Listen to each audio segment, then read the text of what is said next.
আজকের এই গণসমাবেশে এ পর্যায়ে প্রধান অতিথির বক্তব্য রাখছেন ইসলামী আন্দোলন বাংলাদেশ কেন্দ্রীয় ছাত্র ও যুব বিষয়ক সম্পাদক, বরিশাল জেলা সংগ্রামী সভাপতি, নির্যাতিত মাজলুম নেতা জনাব আলহাজ হযরত মাওলানা মুফতি সৈয়দ ইসহাক মোহাম্মদ আবুল খায়ের, মুফতি সৈয়দ ইসহাক মোহাম্মদ আবুল খায়ের।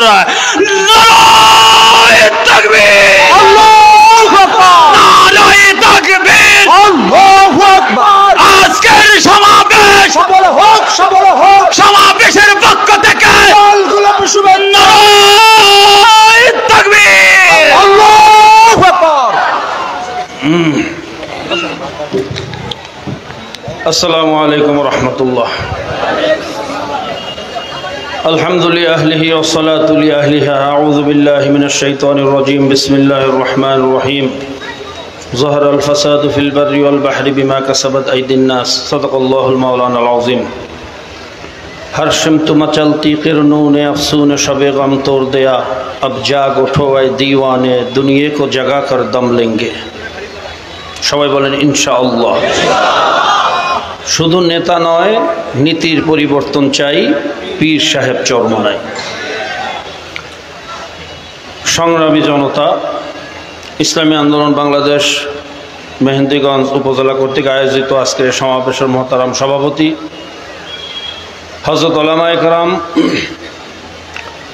ইসলাম প্রিয়, দেশপ্রেমিক, মানবতা প্রেমিক আমার ভাইয়েরা, কৃষক, শ্রমিক, ভ্যানওয়ালা, ঠেলাওয়ালা, রিক্সাওয়ালা, জেলে, কামার, কুমার, তাঁতি, ঋষি, মুসি, মজদুর সহ সর্বস্তরের জনগণ, বিশেষ করে আমার ছাত্র, যুবক, আমার হৃদয় স্পন্দন, ছাত্র জনতা, যুব সমাজ, সবাইকে জানাই আমার আন্তরিক মোবারকবাদ। সময় অত্যন্ত কম, অল্প সময়ের মধ্যে অনেক কথা বলতে হবে, জানি না কতটুকু পারবো। আমরা এতক্ষণ আলোচনা শুনতেছিলাম। আলোচনার শুরুতেই আমি স্মরণ করতে চাই, যাদের রক্তের উপরে দাঁড়িয়ে আজকে আমরা স্বাধীনভাবে এখানে সমাবেশ করতে পারতেছি, সেই শহীদ ভাইদেরকে আল্লাহ তাদের মাকামকে জান্নাতের ভিতরে উচ্চ মাকাম দান করুক। যেটা আমরা পারি নাই, আমার ছাত্র যুবকরা সেটা দেখিয়ে দিয়েছে। সারা পৃথিবী তাদেরকে মনে রাখবে, সারা পৃথিবী তাদের জন্য দোয়া করবে। তারা আমাদের মডেল। আজকে বিশ্বের বিভিন্ন দেশে আমার এই ছাত্রদেরকে অনুসরণ করতেছে, যুবকদেরকে অনুসরণ করতেছে। আল্লাহ তাদের মর্তবা দুনিয়া এবং আখেরাতে উভয় জাহানে আল্লাহ তাদেরকে কামিয়াব দান করুন। সংগ্রামী জনতা, 16 বছরের এই ফ্যাসিবাদের আলোচনা শুনতেছিলাম। দুর্নীতি, দুঃশাসন, খুন, গুম, সুদ, ঘুষ, মদ, জুয়া সহ এমন কোনো কাজ নাই যেই কাজ তাদের দ্বারা হয় নাই।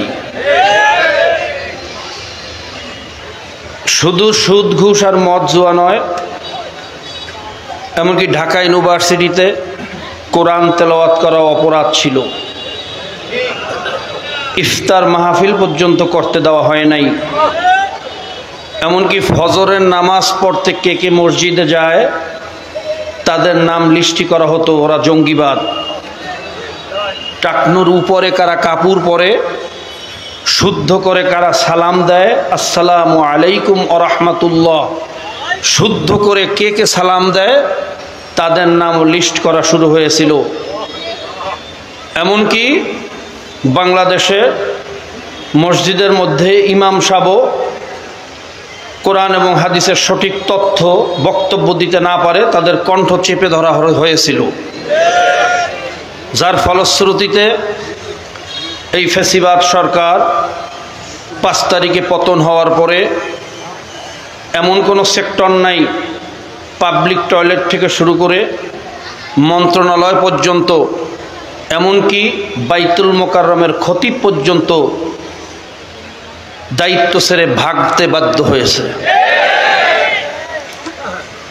এ দীর্ঘ ফিরিস্তি 1 ঘন্টা বিবরণ করলেও শেষ করা সম্ভব নয়। কিন্তু আমার প্রশ্ন হলো, আজকে আমরা আওয়ামী লীগের অনেক সমালোচনা করে থাকি, তারা র্যাবের মাধ্যমে খুন করেছে, গুম করেছে, হত্যা করেছে, তারা সংবিধানের দোহাই দিয়ে তত্ত্বাবধায়ক সরকার না দিয়ে একতরফা নির্বাচন করে ক্ষমতা দখল করেছে। এ সমস্ত কথা শুনলে আমার বিএনপির ভাইরা অনেক খুশি হয়, আওয়ামী লীগের বিরুদ্ধে কথা বললি তো তাদের পক্ষে যায়, কি কথা ঠিক না? কিন্তু আমার প্রশ্ন হলো, এই র্যাব সৃষ্টি করেছিল কারা? বিরোধী দলকে ধ্বংস করার জন্য এই র্যাব দিয়ে বিচার বহিত গণহত্যা কারা শুরু করছিল? তত্ত্বাবধায়ক সরকার দেওয়া হবে না, এই কারণে লগি বৈঠার আন্দোলন হয়েছিল, সেখানে মানুষ মারা গেছিল, রক্তপাত হয়েছিল। এই তত্ত্বাবধায়কের ইস্যু সৃষ্টি করেছিল কারা? সে কথা ভুলে গেলে চলবে না। এই কথা শুনলে আবার জামাতের ভাইরাও মনে করতেছেন এখন বিএনপির বিরুদ্ধে কথা বললে তো আমাদের পক্ষে আসে, কি কথা ঠিক না?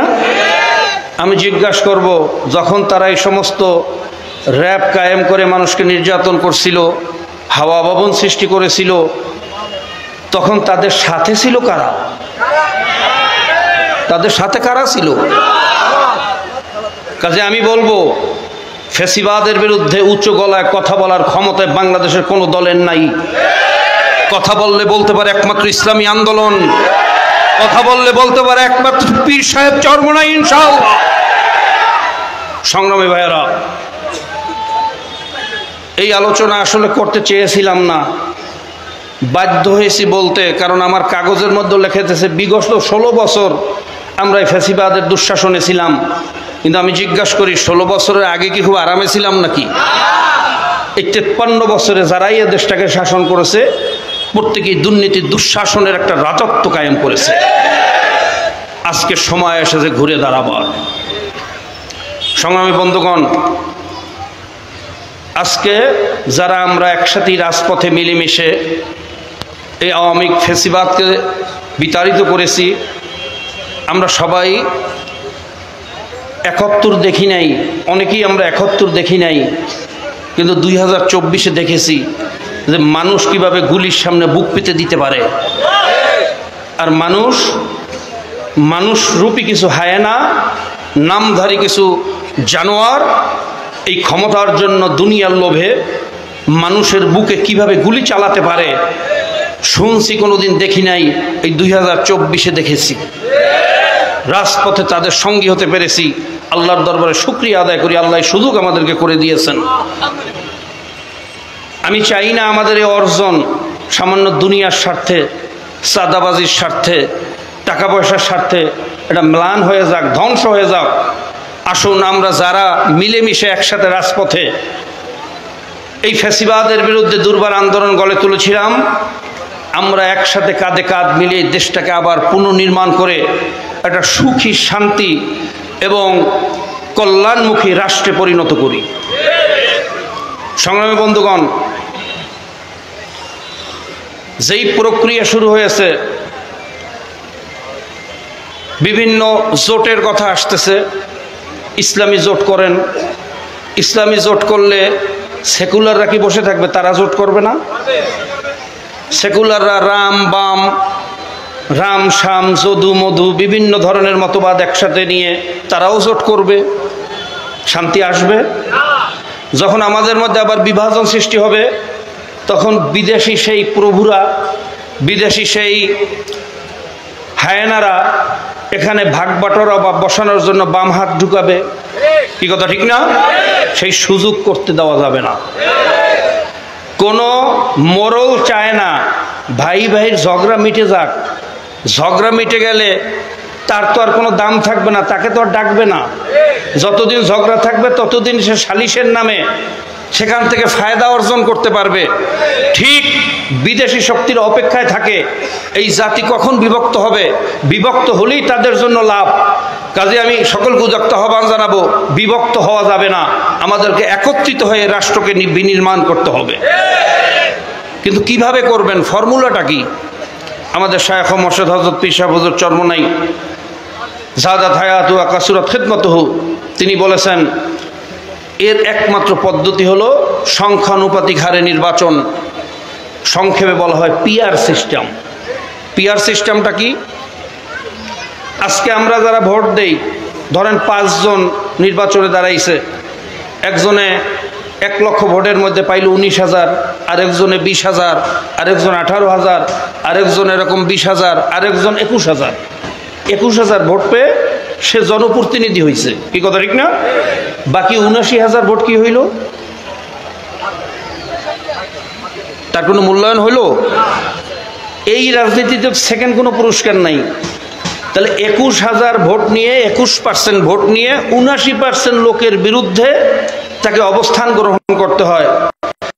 21% ম্যান্ডেট নিয়ে 79% ম্যান্ডেটে জনগণকে শাসন করা যায় না, বরং যারা তাকে ভোট দেয় তাদের লিস্ট করা শুরু করে, তাদেরকে হত্যা কিভাবে দমন করবে, প্রয়োজনে তাদেরকে হত্যা করে, গুম করে, খুন করে, কি কথা ঠিক না? কাজী এই পদ্ধতিতে কোনোদিন শান্তি আসতে পারে? পিআর সিস্টেম হলো কোনো ব্যক্তিকে ভোট দেওয়া হবে না, ভোট হবে মার্কার উপরে। সবাই সারা যার যার আদর্শ নিয়ে মাঠে আসবে, যেমন হাত পাখা মার্কা, অন্য অন্য মার্কা, মার্কার উপর সবাই ভোট দেবে। আনুপাতিক হারে ভোটের অংশ অনুযায়ী সিট ভাগ করা হবে। দল নির্ধারণ করবে যে আমার দলের প্রতিনিধি হিসাবে কাকে সংসদে পাঠানো যায়, কার মেধার মাধ্যমে, কথার মাধ্যমে এই দেশের মানুষ মুক্তি পাবে, শান্তি পাবে, সেরকম বস্তুনিষ্ঠ জ্ঞানী গুণী মানুষকে তখন সংসদে পাঠানো যাবে। কোনো চোর, গুন্ডা, বদমাশ, কোনো চাঁদাবাদ, কোনো খুনি, কোনো ধর্ষক আর সংসদে যাওয়ার সুযোগ পাবে না। যে যার আদর্শ নিয়ে রাজনীতি করবে, এখানে ঐক্য হওয়ার কোনো প্রয়োজন নাই। রামের সাথে বামের ঐক্যের প্রয়োজন নাই, মহিলার সাথে আলেমদের ঐক্যের প্রয়োজন নাই, আদর্শ বিসর্জন দেওয়ার প্রয়োজন নাই, বেপর্দা হওয়ার প্রয়োজন নাই, কি কথা ঠিক কিনা? আমরা দেখেছেন কিছুদিন আগে এক নেতা বলেছেন, এদেশের প্রভাবশালী একটা দলের নেতা, যে মৌলবাদীদেরকে ক্ষমতায় আসতে দেওয়া হবে না। তার স্টেজে বসেই তাদের জোটেরই কোনো এক লোক নারায়ে তাকবীর আল্লাহু আকবার স্লোগান দিছিল। পশ্চিমা প্রেতাত্মা কিছু সাংবাদিক সেই মহাসচিবকে জিজ্ঞাসা করছিল, নারায়ে তাকবীর আল্লাহু আকবার স্লোগান আপনাদের স্টেজে, তাহলে আপনারা কি ধর্মীয় রাজনীতি শুরু করছেন, মৌলবাদ হয়ে যাচ্ছেন? বলেন না, এই স্লোগান আমাদের স্লোগান না। অর্থাৎ নারায়ে তাকবীর আল্লাহু আকবার স্লোগান একজন মুসলমানের সন্তান বলে, এই স্লোগান আমাদের স্লোগান না। যত জোট করেন শান্তি আছে? কথা বলেন আছে? কিন্তু পিআর সিস্টেমে যখন নির্বাচন হবে, যে যার আদর্শ নিয়ে ভোটে নামবে, জনগণ নির্ধারণ করবে আমি কোন আদর্শকে পছন্দ করি। হিন্দুরাও তাদের আদর্শ নিয়ে আসবে, তাদের দেবী মার্কা হোক, যে মার্কা হোক নিয়ে আসবে। তাদেরও তো এদেশের সংসদে যাওয়ার অধিকার আছে, তারাও তো দেশের জনগণ, কি কথা ঠিক না? সবাই যার যার আদর্শ নিয়ে সংসদে যাবে। আমরা সকল জনগোষ্ঠী মিলে দলমত নির্বিশেষে ঐক্যবদ্ধ হয়ে এই দেশটাকে পরিচালনা যদি করতে পারি, তাহলেই এদেশে একমাত্র শান্তি আসবে। এর বিকল্প কোনো পদ্ধতিতে, কোনো বুদ্ধিতে এদেশে শান্তি হওয়ার কোনো সম্ভাবনা নাই। কাজেই আসুন আমরা এই ব্যাপারে জনমত তৈরি করি। আর পিআর সিস্টেমে নির্বাচন হলে নমিনেশন বেচা বিক্রি বন্ধ হয়ে যাবে। শত শত কোটি টাকার বিনিময়ে নমিনেশন বিক্রি, এত টাকায় নমিনেশন কিনে আনার পরে ওই ব্যক্তি ঘুমাইতেও পারে না, যদি ঠকে যায় তাহলে আমি শেষ, লাফ দিয়ে ওঠে, কি কথা ঠিক না? পরের দিন ষড়যন্ত্র করে কিভাবে জেতা যায়, কারে মারা যায়, কারে ধরা যায়, এইভাবে বিভিন্ন ষড়যন্ত্র শুরু হয়। এই সকল ষড়যন্ত্র 90% বন্ধ হয়ে যাবে, সমস্ত দুর্নীতি 90% বন্ধ হয়ে যাবে শুধু পিআর সিস্টেম চালু হওয়ার সঙ্গে সঙ্গে। কিন্তু না, বিদেশি শক্তি কোনোদিন চাবে না এদেশে পিআর সিস্টেমে নির্বাচন হোক। কি কথা ঠিক না? কিন্তু তারা না চাইলেও যদি দেশের সংখ্যাগরিষ্ঠ মানুষ চায়, অধিকাংশ মানুষ চায়, তাহলে তাদের নিষেধে এবং ষড়যন্ত্রে এইটা বন্ধ রাখতে পারবে না। কাজে আসুন আমরা সবাইকে এই জাতির মুক্তির উদ্দেশ্যে, এই জাতিকে মুক্তি করার লক্ষ্যে ঐক্যবদ্ধ হয়ে সবাইকে আমরা দাওয়াত দেই, সবাইকে আমরা উদ্বুদ্ধ করি যে শান্তির একমাত্র পথ হলো পিয়ার সিস্টেম। আর মনে রাখবেন, এতেও পরিপূর্ণ শান্তি আসবে না, কারণ এতে হয়তো জাগতিক বাস্তবিক বাহ্যিক কিছু শান্তি আসতে পারে, কিন্তু অন্তরের শান্তি আসবে না। অন্তরের শান্তি পেতে হলে একমাত্র পথ হইল ইসলাম। ইসলাম ছাড়া শান্তি হতে পারে না, কারণ ইসলাম মানেই হলো শান্তি। ইসলাম প্রত্যেকটা মানুষের জন্য শান্তি, হিন্দুর জন্য শান্তি, মুসলমানের জন্য শান্তি, মানুষের জন্য শান্তি, পশুর জন্য শান্তি, এমনকি একটা কুকুরের জন্য শান্তি। কেননা ওমর ফারুক রাদিয়াল্লাহু তাআলা আনহু বলেছিলেন যে আমার শাসন আমলে যদি একটা কুকুরও না খেয়ে মারা যায়, আমি ওমরকে আল্লাহর কাছে জবাব দিতে হবে।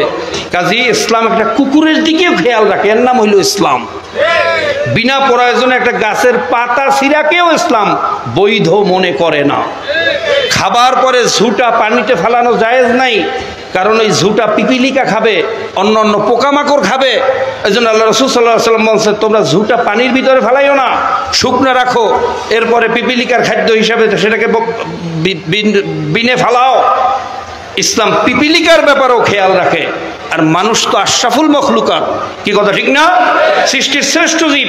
কাজে আসুন দলমত নির্বিশেষে, হিন্দু, বৌদ্ধ, মুসলিম, খ্রিস্টান, আমরা সবাই একত্রিত হয়ে দুনিয়ার পার্থিব শান্তির উদ্দেশ্য হলেও ইসলামের পতাকা তলে আমরা সবাই সমবেত হই। এই আহ্বান রেখে সকল ষড়যন্ত্র ব্যাপারে সকলকে সোচ্চার থাকার অনুরোধ রেখে আমরা আজকে এই সমাবেশ এখানেই সমাপ্ত ঘোষণা করব। আর সকলকে উদাত্ত আহ্বান জানাবো, এখান থেকে যাওয়ার পরে আমরা কেউ বসে থাকবো না, সবাইকে আমরা দাওয়াত দেব।